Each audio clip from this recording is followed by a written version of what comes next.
How's it going, everyone? Thanks for tuning in to another episode of Rippin' Lips and Hunting Trips. My name's Jacob, and I wanted to take some time today to talk about some strategies that I used during my last kind of tournament. I mean, I just finished it this morning, actually. Today was the tournament, and I just wanted to take some time and talk about some tactics I used during my sessions pre-fishing out on this lake. I fished the lake twice before fishing the tournament. I have never fished the lake before then. And it really was a learning curve. That was the first time in a while that I've had to kind of learn a new lake, and it really taught me a few lessons. But before we jump into that, I just want to take a quick minute to mention, if you haven't watched my videos before, I'm based out here in Michigan, and the absolute goal of this channel is to just share my outdoor journey with you guys and help you guys learn and inspire you guys to go out in the outdoors more. So if that sounds like something you're interested in, please consider liking and subscribing to show support for the channel.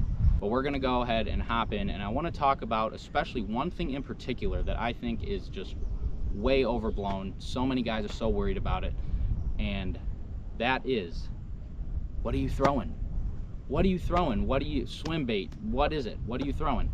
And I really think, especially at least here in the north, that is just way overblown. And you know, normally you would think that I would hold this big drop off until later in the video, but I'm just going to go ahead and say right up front, especially here in the north, I have found that I want to almost say 90% of the time, the only thing that you should start throwing when pre-fishing a lake is some sort of minnow imitation. This can be anything from, I mean, heck, I even use a small 1/32 of an ounce crappie jig head with a 2 3/4 inch, I think a lot of the times is what they make them in, to a I'm getting distracted by some wood ducks here, but 2 3/4 inch to even a 3 inch. I mean, I caught 2 weeks ago, I caught a 4-pounder on that. I mean, just itty bitty small. The color was blue ice or something shad, very realistic color. We have clear lakes up here in the north, and minnows are a bass's main forage up here in the north. You see all these guys throwing Texas riggers with craws. We do have some craws in some of these lakes, but honestly, a lot of lakes we do not have craws down here. So anyway, without going too in-depth to that, like I said, that small minnow all the way up to like a bigger 4.5 inch swim bait even, but anything like that, or a drop shot, a clear drop shot worm, that is great. I did most of my fishing and most of my success on tournament day came on a drop shot worm. And so the biggest thing that I really think, especially in some lakes, there's cover everywhere, the fish can be everywhere. I mean, you know those lakes where it's like a bowl and it's just a big ring weed edges on the end, or around the, you know, around the edge, and you can just fish that all day. But this lake in particular was different. You know, during this May, July time frame, it's midsummer, late summer, whatever you want to say, your brain automatically goes to deep weeds, or just deep in general, maybe not even weeds. And that was my issue that I had when I first started pre-fishing this lake, is I was so worried about getting down deep, and I was throwing my drop shot in 13 feet of water on these drop-offs, and I just was not getting hit. And I struggled. I was using my electronics, and if you don't have electronics, don't get discouraged by this, because a lot of the times in these clear lakes you can see down 10 feet, which is really a lot of the times the deepest you need to fish. And so what I was struggling with is I was running around, I'm like, where are the deep weed edges? They have to be somewhere, but it's just mud. It makes no sense. There's no deep weeds. Wasn't actually a lot of weeds. There were only minimal weed beds on this lake. And so, like I said, I was deep cranking down here. I was throwing a drop shot in deep water. I was throwing a Texas rig with a worm in deep water. I was trying to throw a swim bait, let it sink all the way. Throw a chatterbait, let it sink all the way. I mean, I was trying everything. And what you have to realize in these lakes is that 90% of the time, weeds are your key. And so after I took a lot of time and finally gave up, I was like, screw it, I'll go up 6 feet, 5-6 feet, because that's where the only weeds are. Bam, fish, bam, fish. And after a while, and it was actually just this morning that I finally found them, but I finally found some weed edges that were a little deeper than everything else, 7-8 feet of water. And for whatever reason, even though this lake was clear and it seemed really healthy, the weeds would not grow deeper than 7 feet.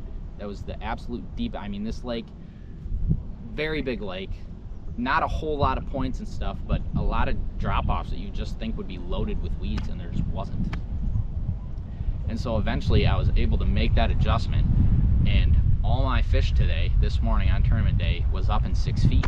I mean, a 4-pounder and, you know, a bunch of smaller ones, but that's just where all the fish were. Even though the water, I mean, the water was 85 degrees today, even though it was that warm, they're forced to be up in those weeds. Overall, the main point of this video is just, you get really excited to fish. All right, you start craving. You're like, okay, I want to develop a pattern. I just need to start power fishing. I want to get a pattern because I want to feel confident.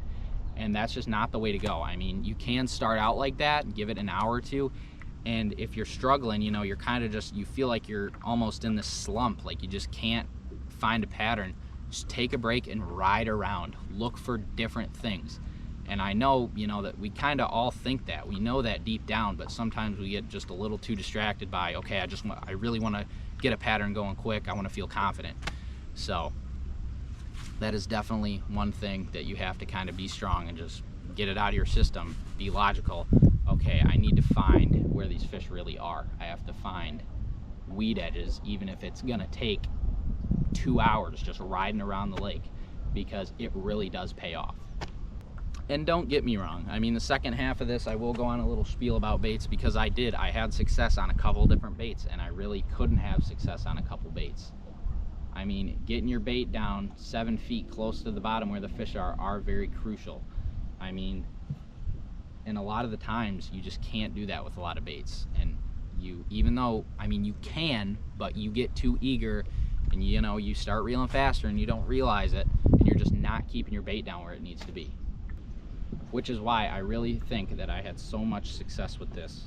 And I must say, as a person who fishes Lake St. Clair, not a lot, but you know, I've fished the drop shot a lot, and I really did not start throwing it in these inland lakes until this year. And because I was always worried, and the few times I had tried it, I think I just got unlucky and I was in really thick weeds and I just shouldn't have been throwing it there. But this thing really did not get a lot of weeds on it. And what you kind of have to do to get a little more confident with it is realize it's gonna feel like you have weeds on, because your weight is getting weeds on it. I mean, I pulled up my weight tons of times and it's just the weight that has weeds on it. I would say I've got this about 2 feet up. I've got my bait about 2 feet up above that weight, and this is a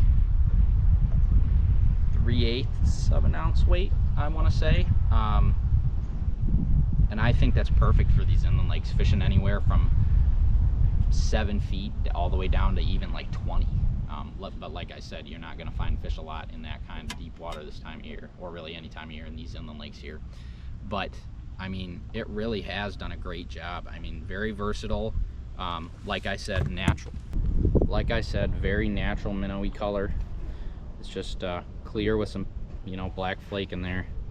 And I mean, this thing really did produce. And I did try other colors. I mean, I tried like even more of a green pumpkin, and it caught fish, but it was not as productive as this clear minnow style bait right here. And I tried, you know, I know guys that try wacky worms, stuff like that on drop shots, but I have found that this is by far the most productive version of this setup to use. Well guys, thanks again for tuning in. I hope this video was entertaining and helpful for you. Like I said, the point of this video is to just share my experiences and my opinions and just help and inspire you guys to learn about the outdoors. So thanks again for tuning in. If you found this video helpful, like I said, leave a subscribe, a like, comment. I'd love to hear some of your guys' thoughts, and thanks for tuning in. We'll see you next time.